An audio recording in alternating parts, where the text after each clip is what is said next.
En réalité, les modèles de langage comme GPT-3 d'OpenAI, DeepSeek ou encore Gemini de Google ne font que renvoyer finalement des probabilités. La réponse que vous obtenez, ce n'est que la réponse la plus probable parmi tout un tas de réponses. D'un point de vue conceptuel, c'est assez simple. Également, ces modèles-là sont statiques. Ils ont été entraînés sur énormément de données qui modélisent des phénomènes temporels bien précis. Mais comment vous faites si vous voulez résoudre des problématiques particulières dans le domaine médical, de la banque, de l'assurance? Eh bien, c'est l'objet donc de la vidéo d'aujourd'hui. On va parler de fine-tuning, qui est une méthode qui va vous permettre d'optimiser ce modèle-là pour répondre à une problématique spécifique auquel vous êtes confronté.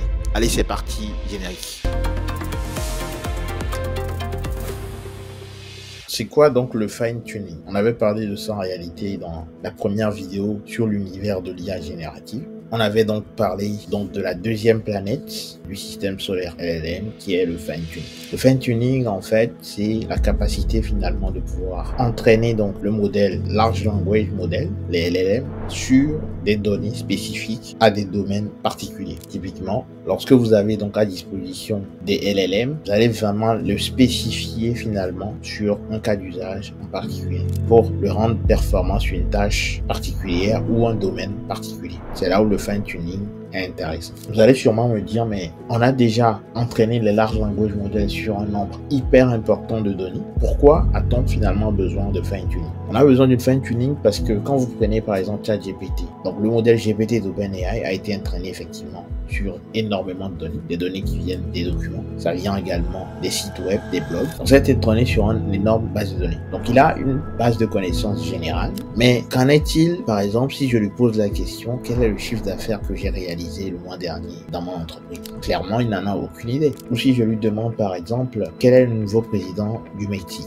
Puisque ces données-là, sur lesquelles il s'est entraîné, ce sont des données qui datent, qui ne sont pas d'actualité. Comment il fait finalement pour retrouver ces informations? Et c'est là justement qu'entre en jeu en fait le fine-tuning. Le fine-tuning donc a plusieurs avantages. La première avantage, c'est qu'il va améliorer la performance, tout simplement parce que, comme je l'ai dit, les large language models se sont entraînés finalement sur une base de connaissances qui est large, qui est généraliste, pour des problématiques assez particulières, typiquement dans le domaine de la santé, dans certains secteurs, ou dans le domaine juridique, ou des données beaucoup plus récentes, il va avoir beaucoup de mal. Et donc, le fait de faire du fine-tuning, c'est-à-dire le spécifier sur ces cas d'usage-là, ça va lui donner une performance beaucoup plus grande que si on utilise uniquement le large language model, uniquement le modèle de base. Le deuxième point, c'est la customisation, parce que du coup, on va pouvoir donc fine-tuner les LLM existants sur des problématiques particulières. Cela va entraîner donc la customisation, ça va le rendre spécifique aux use cases sur lesquels on va se baser. Et enfin, ça réduit les coûts, parce que si vous-même vous devez entraîner les large language models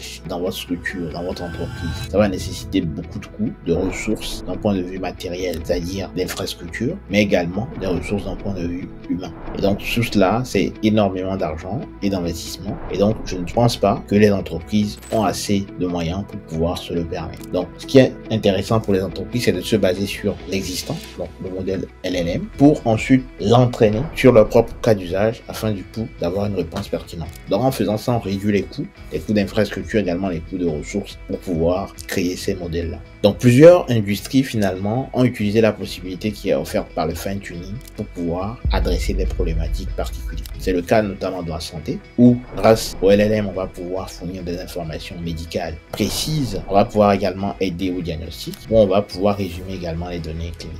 On a également des exemples de LLM, notamment dans le cadre de la finance, où on va pouvoir analyser des rapports financiers, résumer des conférences téléphoniques ou encore identifier les tendances du marché. Les LLM, justement fine-tunés ou affinés, peuvent nous permettre également de pouvoir faire des examens des contrats, donc ça c'est dans le cadre juridique, identifier les causes clés, faire des résumés juridiques et intervenir sur tout ce qui est jurisprudence. Les LLM peuvent permettre aussi d'intervenir, donc le LLM fine-tuné, c'est-à-dire spécialisé sur le domaine du service client, peut permettre de répondre aux problématiques comme les requêtes spécifiques des clients, adapter donc des réponses en fonction des problématiques clients et aussi tout ce qui va être satisfaction des utilisateurs. Donc en réalité, le but du fine-tuning pour un modèle LLM, c'est modifier intrinsèquement le modèle LLM en ajustant justement quelques paramètres qu'il a en son sein. Ok, on va adapter les paramètres, surtout en réalité les paramètres qui sont à la fin du réseau de neurones profonds. On va l'ajuster pour qu'il puisse justement englober le nouveau contexte qu'on est en train justement de lui proposer. Et grâce à ça justement, il va pouvoir être capable de pouvoir fournir la réponse spécialisée. Parce que justement, on va lui fournir donc des exemples de tests et donc il va pouvoir donc modifier le contexte qu'il a, qui est un contexte général, et l'adapter donc à votre contexte spécifique. Donc en réalité, les LLM en fait ne font que donner la probabilité par rapport à une question. C'est la réponse probable par rapport à une situation qu'on lui présente. Ça a permis finalement à Google par exemple de développer Google MedPal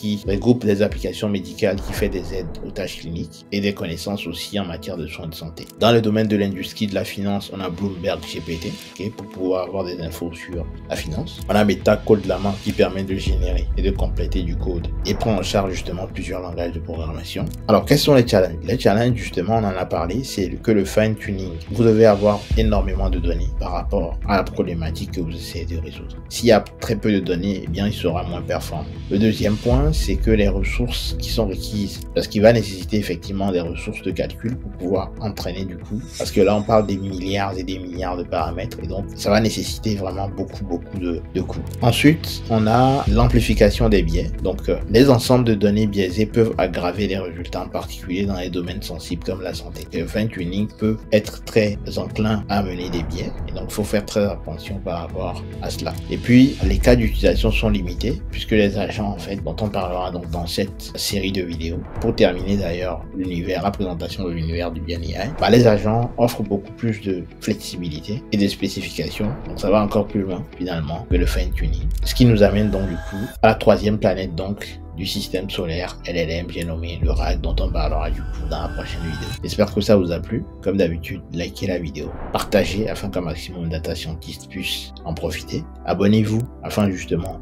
de participer à cette aventure collective. Il ne s'agit pas de moi vers vous, il s'agit d'une communauté qu'on est en train de bâtir dans le but collectivement de nous élever, de nous outiller dans ce monde clairement de l'IA qui est en train d'arriver. C'était donc tout pour cette vidéo. Je tenais tout simplement à vous dire que j'ai un programme de formation qui va beaucoup plus loin, qui vous donne vraiment les clés point par point pour vous permettre de mettre en application tout ce qu'on a vu justement dans l'univers de l'IA générative. Vous aurez non seulement la compréhension globale de comment ça se passe, mais également la capacité de créer des outils qui répondent aux vraies problématiques dans le monde réel. L'IA générative offre vraiment des possibilités immenses en termes de carrière et d'opportunités pour pouvoir passer à un autre niveau en tant que data scientist. Mon programme a pour objectif et pour mission de t'amener donc vers ces opportunités en t'offrant les clés et les bases requises pour pouvoir mettre en place ce genre de solution. Si tu veux profiter de ça, tu trouveras donc dans la barre de description un lien où justement je t'explique un peu comment le programme a été organisé. Et puis quant à moi, je te donne donc rendez-vous très prochainement pour un nouveau contenu tout aussi édifiant. D'ici là, porte-toi bien. Salut.